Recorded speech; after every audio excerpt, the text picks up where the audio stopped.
생활 주변 방사선의 피해를 줄이기 위해서는 방사선에 대한 국가 차원의 감시가 필수적인데요. 특히 재활용 고철 내에 방사성 물질의 존재 여부를 확인하기 위한 모니터링이 전 세계적으로 진행되고 있습니다. 우리나라는 2012년 7월 시행된 생활 주변 방사선 안전관리법에 따라 공항만을 통해 수입되는 원료 물질 및 공정 부산물과 재활용 고철 취급 사업장에 유입되는 재활용 고철, 그리고 이를 응용하는 과정에서 발생하는 부산물의 방사성 오염 여부 측정이 의무화되었습니다. 방사성 물질의 존재 여부를 확인하기 위해 공항만 수입 물품 및 재활용 고철을 모니터링하는 데 사용되는 모든 감시기는 측정 대상으로부터 방출되는 감마선 검출을 기본 원리로 운영하고 있습니다.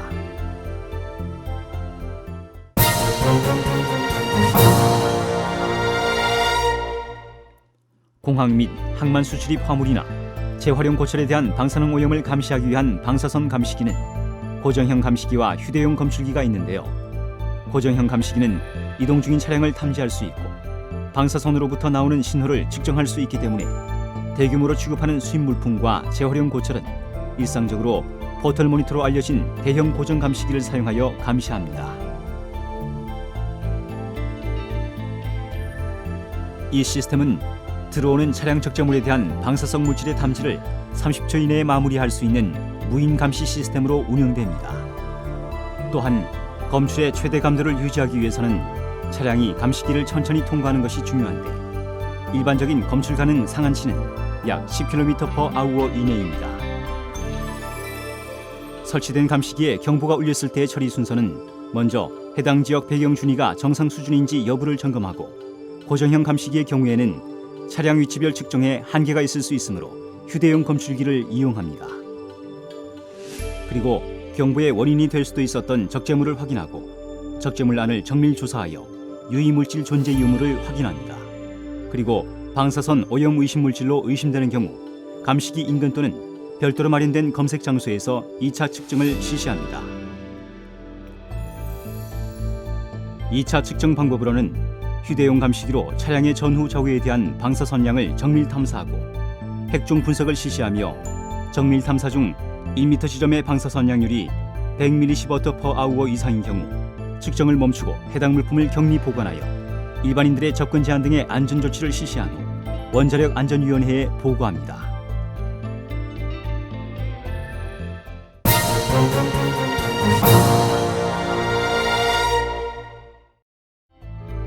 유해물질의 격리 또는 오염 제거가 이루어진 경우에는 적절한 폐기 절차를 거쳐 폐기해야 합니다.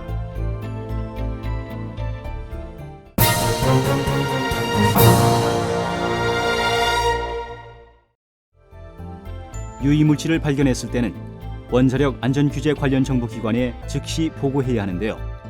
원자력 안전위원회와 원자력 안전기술원이 이에 해당됩니다. 감시기 운영과 관련한 유해물질 발견에 대한 최초 보고서에 포함되는 사항은 누가 보고하고 있는가, 그리고 관련 유해물질 출처는 어디인가, 그 유해물질은 어떤 형태인가, 수량은, 유해물질의 무게는, 또한 방사능은 어떻게 그리고 언제 검출되었는가, 유해물질 종류는 무엇인가, 표면 방사선량, 확인된 방사선원의 방사성 핵종, 유해물질은 현재 어디에 격리되어 있는가입니다. 이처럼 필요한 사항을 기재하여 보고하게 되는데 최초 보고는 합리적으로 실현 가능한 전화, 이메일 또는 팩스로 보고해야 합니다.